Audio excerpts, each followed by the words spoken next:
Happy Palm Sunday, everyone. With the observance of Holy Week and Easter upon us, there are lots of programs on TV about Jesus, his life, and how it ended. For example, the National Geographic Channel's The Real Jesus, which features the comely Hayati Akbas as Jesus. These programs often include discussion and speculation about who killed Jesus and why, who's primarily to blame, that sort of thing. And while these discussions can be interesting, it struck me as I was watching that if the New Testament is to be believed, the only one who is truly responsible for Jesus' death is God. I'll explain. Acts 2:23 says that Jesus was, quote, delivered up by the predetermined plan and foreknowledge of God. Acts 4:27-28 claims that Pilate and the Romans, the Jews, and others were all brought together to, quote, do whatever God's hand and God's plan had predestined to take place. Note the wording here, the predetermined plan and foreknowledge of God. Everyone doing what God's plan had predestined to take place. According to the New Testament, God set it all up in advance. Therefore, as Matthew 26:54 has the arrested Jesus say, it must happen this way. All of this comports with a dominant and recurring theme in the Bible generally. That is, if the biblical God decrees that something will happen, then that something must happen. It cannot be otherwise. Daniel 11:36, what has been decreed by God must occur. Isaiah 46:11, God speaking, yes, I have decreed, yes, I will bring it to pass. I have formulated a plan, and I will carry it out. So, as Acts 2:23 and 4:26-28 insist, all of the actors who played a role in Jesus' passion and death, Pilate, Judas, the Jews of Jesus' time, even Jesus himself, were functioning in accordance with God's predetermined plan. Everything they did was predestined to take place. None of them could have done other than what they did. In other words, they weren't acting freely, and, therefore, were not responsible in any morally significant way for their actions. Among the necessary conditions for moral responsibility, for culpability, is the possibility of alternatives.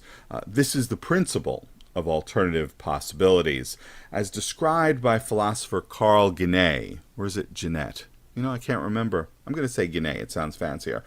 Carl Guénet, in his article, In Defense of the Principle of Alternative Possibilities, the principle is that an agent S is morally responsible for event P being the case only if S could have made P not the case by some means S knew about or should have known about in time to do so. Guénet offers the following example to illustrate the principle. A driver whose cup of coffee was, unbeknownst to her, laced with a reaction-slowing drug does not deserve to be reprehended for its being the case that while subsequently driving her car, she reacted too slowly to avoid hitting a pedestrian, because there's no way she could have prevented this being the case that she knew about or should have known about in time to do so.